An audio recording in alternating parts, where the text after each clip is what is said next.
रहे हैं आप, मैं हूं आशीष त्रिपाठी आपके साथ। नमस्कार, मैं हूं आपके साथ अंशिका पाठक। शुरुआत करेंगे बुलेटिन की बड़ी खबर के साथ।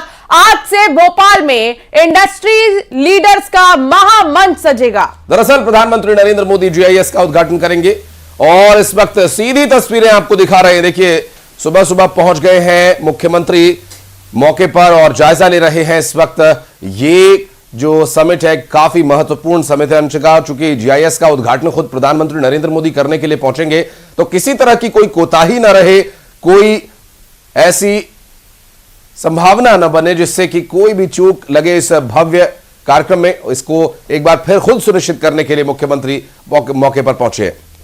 बिल्कुल, रात से ही ग्लोबल इन्वेस्टर समिट की शुरुआत होनी है। एमपी में विभिन्न सेक्टर में निवेश की संभावनाओं पर फोकस रहेगा। पीएम मोदी मध्य प्रदेश की 18 से ज्यादा औद्योगिक नीतियों का शुभ आरंभ करेंगे। दरअसल प्रधानमंत्री देश विदेश से आए निवेशकों, उद्योगपतियों, प्रवासी भारतीयों, स्टार्टअप्स को संबोधित भी करेंगे और समिट के लिए 25,000 से ज्यादा रजिस्ट्रेशन करवाए गए हैं। 50 से ज्यादा देशों के 100 से ज्यादा विदेशी प्रतिनिधि भी इसमें शामिल हो रहे हैं। तो आज से भोपाल में इंडस्ट्री लीडर्स का महामंच सजेगा। कई आप देखेंगे बिजनेसमैन आज मध्य प्रदेश के भोपाल में, आज तमाम जो बिजनेसमैन है वो एक ही छत के नीचे नजर आएंगे। निवेश का ये महाकुंभ है और इस पर आज चर्चा भी होगी। प्रधानमंत्री नरेंद्र मोदी इसकी शुरुआत करेंगे और जैसा कि मुख्यमंत्री डॉक्टर मोहन यादव ने कहा कि निवेश का बहुत बड़ा हब मध्य प्रदेश बनेगा और उसी को पूरा करने के लिए आज का जो ये समिट है वो बहुत ज्यादा खास है। और खुद मुख्यमंत्री ही प्रधानमंत्री को अवलोकन करवाएंगे इस पूरे निवेश के महाकुंभ के मेले का। और इस जीआईएस समिट में जिस तरह से तैयारियां की गई हैं, जो मंच बनाया गया है और साथ ही जो स्टॉल्स लगाए गए हैं, उसका पूरा ब्यौरा संभवतः खुद मुख्यमंत्री ही प्रधानमंत्री को इसके संबंध में पहले ही अवलोकन कर रहे हैं।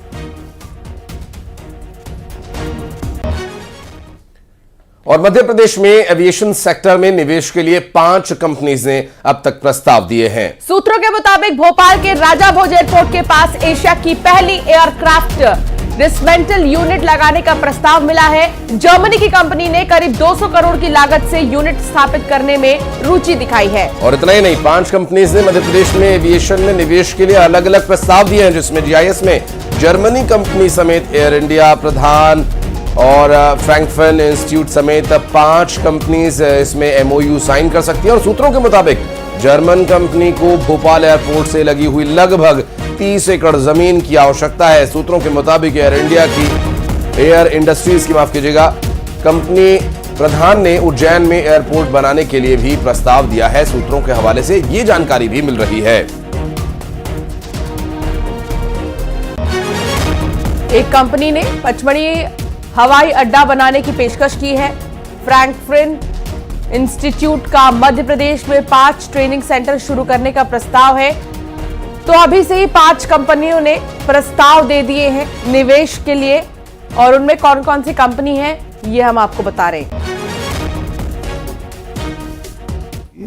जिस आधार पर हम अपने देश और प्रदेश के लोगों को विदेश वालों के साथ हम इन्वेस्टमेंट के लिए अपनी सरकार के साथ सभी अलग अलग प्रकार की पॉलिसियों के साथ बड़े पैमाने पर निवेश के लिए आकर्षक प्रस्ताव दे रहे हैं और जिसके माध्यम से हमारे प्रदेश के युवाओं को रोजगार के नए दरवाजे और नई संभावना खुलेगी।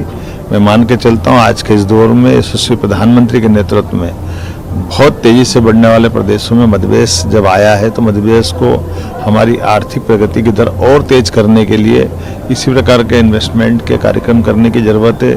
मुझे इस बात की प्रसन्नता है कि हम रीजनल इंडस्ट्री कॉन्क्लेव करते हुए संभाग पर जब हम अलग से अच्छे से आयोजन करते हुए जब ग्लोबल लेवल पे आए हैं तो ये उस स्तर का आयोजन हो रहा है जिसने भोपाल में इसके पहले इस तरह का आयोजन कभी नहीं हुआ है। और भोपाल का आयोजन उद्योग जगत के लिए भी उतना ही आनंद और विश्वास का है, जिस भरोसे से लोग हजारों किलोमीटर की यात्रा करके यहाँ आ रहे हैं। सरकार के माध्यम से मैं सभी का स्वागत करता हूँ, अभिनंदन करता हूँ और यशस्वी प्रधानमंत्री 2 दिन विकास के लिए पूरा समय दे रहे हैं, ये हमारे लिए और सौभाग्य की बात है। और मुझे इस बात का संतोष है सभी प्रकार की तैयारियों के साथ जिस प्रकार से हमने अपना ये सरकार का उपक्रम विभिन्न प्रकार की योजनाओं के माध्यम से आकर्षक नीतियों के बलबूते पर निवेश की संभावना को लेकर काम कर रहे हैं। तो मुझे पूरा भरोसा है ये 2 दिन की समिट बहुत अच्छे रिजल्ट देगी और इस रिजल्ट के बलबूते मध्य प्रदेश एक नई छलांग लगाएगा। मेरी अपनी ओर से मध्य प्रदेश के सभी वासियों के लिए, खासकर महिला, किसान, गरीब, युवा, सभी वर्गों में समान रूप से सरकार काम कर रही है। अधोसंरचना के काम हो रहे हैं, सेवाओं के काम हो रहे हैं, लेकिन औद्योगिक निवेश का काम ये सबसे हटकर के है और सबसे बढ़कर है। आइए हम सब मिलकर के संकल्प करें, मध्य प्रदेश को 21वीं शताब्दी के लायक बनाए। मेरी अपनी ओर से आप सबका भी। और वासु हमारे सहयोगी इस वक्त जुड़ गए हैं। वासु, आज का जो दिन है निश्चित रूप से मध्य प्रदेश और भोपाल वासियों के लिए तो बहुत बड़ा है ही, सरकार के लिए भी ये एक स्टैंड बाय पर रहने की अभी सिचुएशन बनी हुई है। खुद प्रधानमंत्री आने वाले हैं, कब से है औपचारिक शुरुआत कार्यक्रम की और क्या है डिटेल्स? निश्चित तौर पर देखिए, मध्य प्रदेश के लिए आज का दिन जो है वो बेहद ऐतिहासिक है। पीएम नरेंद्र मोदी भोपाल पहुंच चुके हैं। कल शाम को ही पीएम भोपाल आ गए थे। भाजपा प्रतिनिधियों के साथ उनकी एक महत्वपूर्ण बैठक थी और आज ग्लोबल इन्वेस्टर समिट का वो शुभारंभ करने जा रहे हैं। भोपाल आप देखें सज संवर कर तैयार है और ग्लोबल इन्वेस्टर समिट के अलग अलग जगहों पर जो होर्डिंग, बैनर, पोस्टर्स जो हैं वो यहां पर आपको दिखाई देंगे, नजर आएंगे। 9:45 बजे के करीब, क्योंकि आज बोर्ड के एग्जाम्स भी हैं, तो पीएम ने 15 मिनट अपना टाइम शिफ्ट किया है। तो आप ये मानकर चलिए कि सुबह करीब 10 बजे पीएम मोदी राजभवन से रवाना होंगे। राजभवन से रवाना होकर वो इंदिरा गांधी मानव संग्रहालय पहुंचेंगे, जहां पर वो ग्लोबल इन्वेस्टर समिट का शुभारंभ करेंगे। देश दुनिया के तमाम बड़े उद्योगपति जो हैं वो इस पूरे समिट में शामिल होने के लिए भोपाल पहुंच चुके हैं और आज पीएम की मौजूदगी में ये निवेश के महाकुंभ की जो है वो शुरुआत होने जा रही है।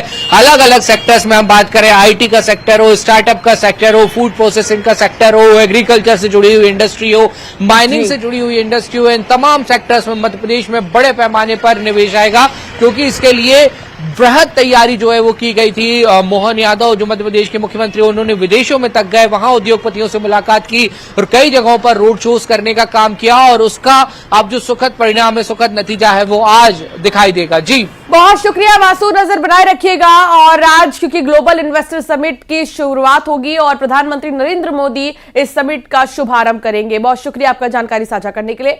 खबरों में आगे बढ़ेंगे और बात करेंगे बागेश्वर धाम में कैंसर अस्पताल के शिलान्यास की, जिस शिलान्यास करने के बाद ही भोपाल पहुंचे प्रधानमंत्री नरेंद्र मोदी। और आपको बता दें कि प्रधानमंत्री नरेंद्र मोदी ने एमपी के मंत्रियों, बीजेपी विधायकों, सांसदों और चुनिंदा पार्टी विधायकों और पदाधिकारियों के साथ बैठक की है भोपाल के कुशाभाऊ कन्वेंशन सेंटर में। यह बैठक करीब 3 घंटे तक चली। बैठक के बाद बाहर निकले भाजपा सांसदों और विधायकों ने कहा कि बैठक शानदार रही। मंत्री इंदर सिंह परमार ने कहा कि अच्छी चर्चा हुई।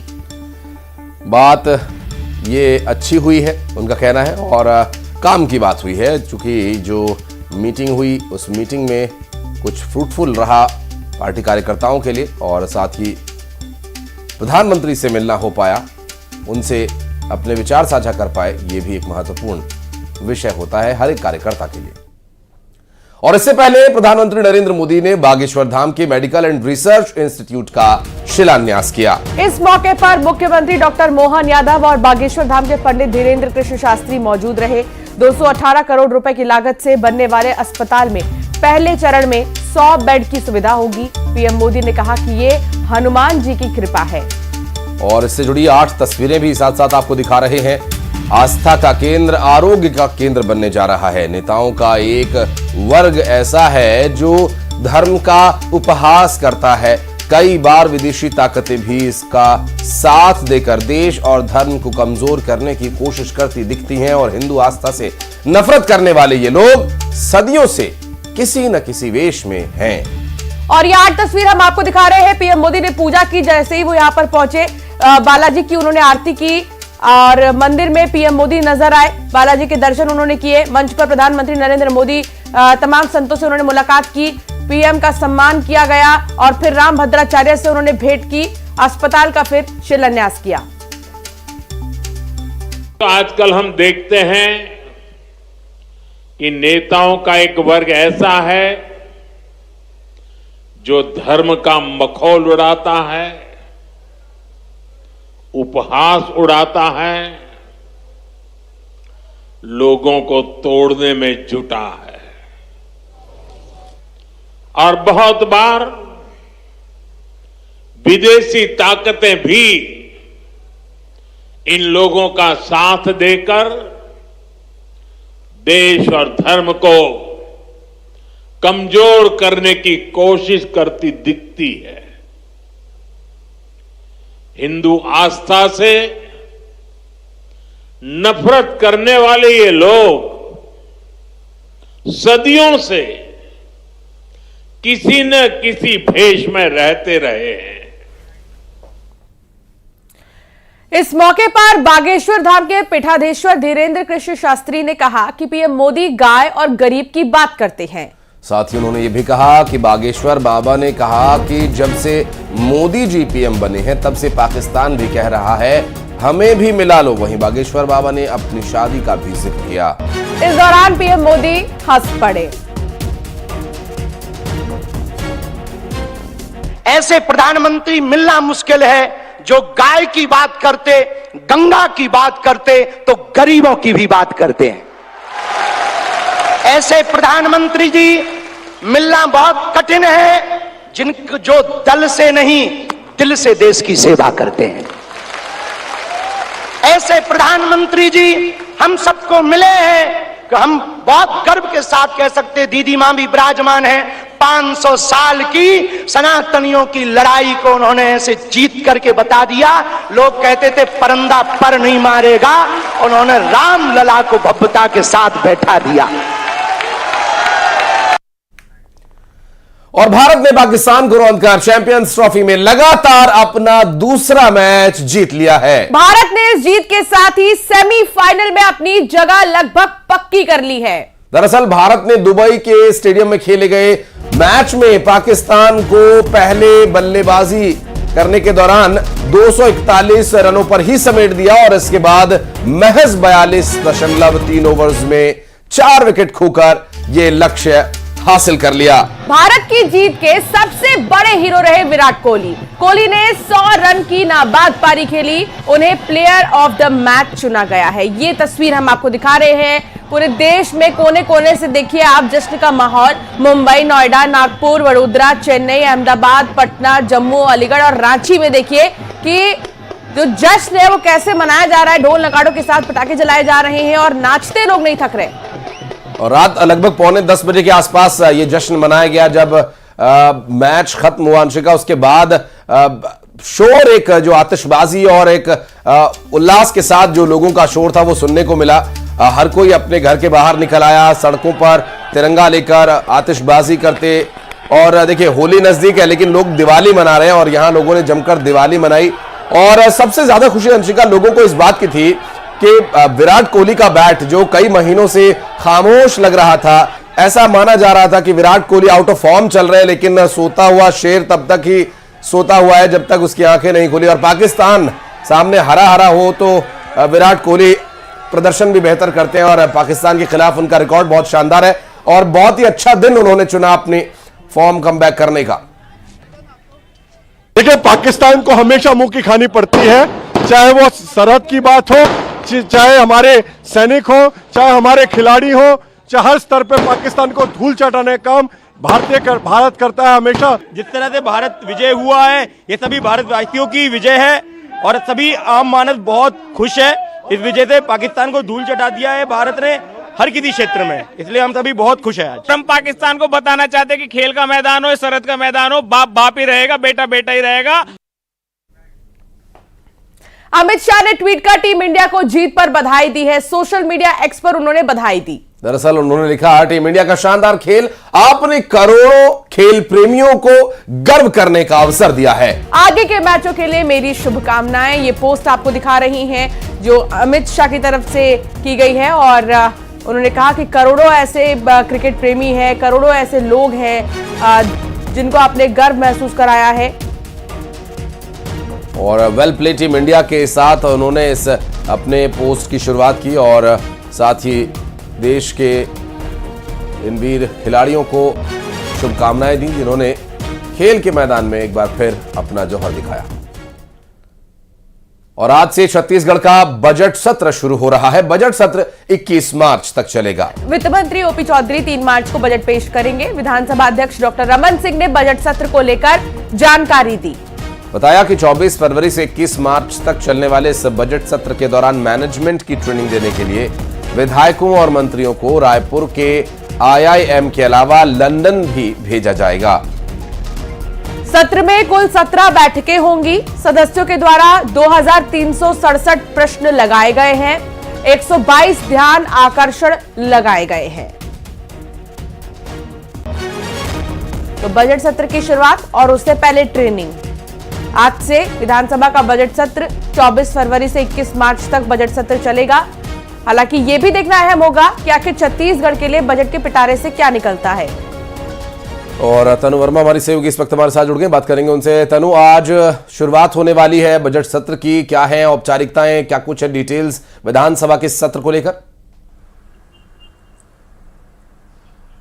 जी बिल्कुल, देखिए आज से विधानसभा का बजट सत्र जो है वो शुरू होने वाला है और 24 फरवरी से शुरू होने वाला ये बजट सत्र जो है 21 मार्च तक चलेगा। और इस सत्र में टोटल जो है 17 बैठकें होंगी और इस सत्र में विधायकों ने जो है 2000 से ज्यादा प्रश्न जो है वो लगाए गए हैं और सारे प्रश्न जो है वो ऑनलाइन माध्यम से लगाए गए हैं, जिसमें 1230 जो है तारांकित प्रश्न है। इसके साथ ही जो 1137 प्रश्न है वो अतारांकित है। इसके साथ में ही आज पहले दिन राज्यपाल का अभिभाषण होगा और इस दौरान पूर्व प्रधानमंत्री डॉक्टर मनमोहन सिंह को श्रद्धांजलि दी जाएगी और उनको श्रद्धांजलि देने के बाद में जो नया विधानसभा नया रायपुर में बनवाया जा रहा है, विधानसभा सदस्यों को नए विधानसभा का जो है वो निरीक्षण कराया जाएगा और इसके बाद IIM में जो है वो ट्रेनिंग दी जाएगी। उस ट्रेनिंग के बाद में टीम बनाकर जो विधायकों को है लंदन और सिंगापुर ले जाने की भी इस पर भी जो है विचार विमर्श जो है वो किया जा रहा है और इसके साथ में ही ट्रेनिंग तो उनको दी ही जाएगी। इसके साथ ही विधानसभा को पूरी तरह से डिजिटल करने का विचार जो है वो किया जा रहा है। तो आज पहले दिन सबसे पहले राज्यपाल का अभिभाषण होना है, पूर्व प्रधानमंत्री को श्रद्धांजलि दी जाएगी और इसके बाद पे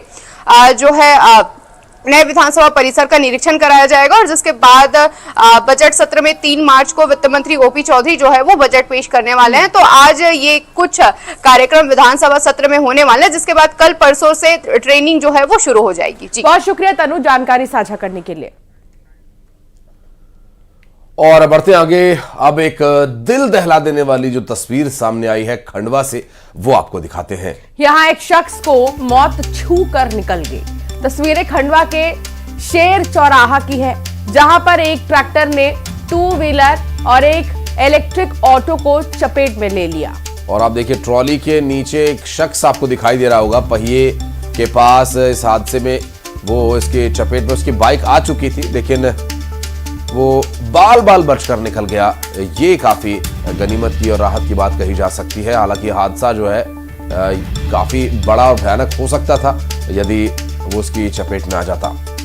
हादसा ट्रैफिक नियंत्रण के लिए लगी बैरिकेडिंग को टक्कर मारने के बाद हुआ था।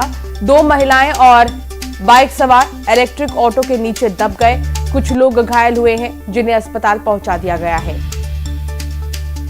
और जबकि आप देखिए उस बाइक के ऊपर से ट्रैक्टर का जो बड़ा वाला व्हील है वो उसके ऊपर से गुजर जाता है। लेकिन पुरानी कहावत है कि जाको राखे साइयां, ये कुछ उसी तरह की घटना है। दुर्ग में धान से भरे ट्रक में आग लग गई। ट्रक में लदा धान जलकर राख हो गया। दरअसल फायर ब्रिगेड ने आग पर काबू पा लिया और भिलाई के CISF के सामने इस ट्रक में आग लगी थी। आप देखिए ये आग बुझाने का प्रयास करते फायर फाइटर्स आप देख सकते हैं और फायर ब्रिगेड की टीम मौके पर मौजूद थी, जिन्होंने काफी मशक्कत के बाद आग पर काबू पाया। और रतलाम में मॉडिफाइड साइलेंसर्स पर पुलिस ने कार्रवाई करते हुए रोड रोलर चलाकर उन्हें चपटा कर दिया। ये वही साइलेंसर है जो नियमों के विपरीत मोटरसाइकिलों में लगाए गए थे, जिनसे अलग अलग तरह की आवाजें निकालकर बाइक सवार सड़क हादसों को न्योता दे रहे थे। और इतना ही नहीं, पुलिस ने बाकायदा रोड पर इन साइलेंसर्स को एक के बाद एक सिलसिलेवार तरीके से बिछाया और फिर उसके ऊपर रोड रोलर चलवा दिया। और दरअसल ये ट्रैफिक पुलिस का साफ संदेश है, ट्रैफिक नियमों की प्रति लापरवाही नाकाबिले बर्दाश्त है।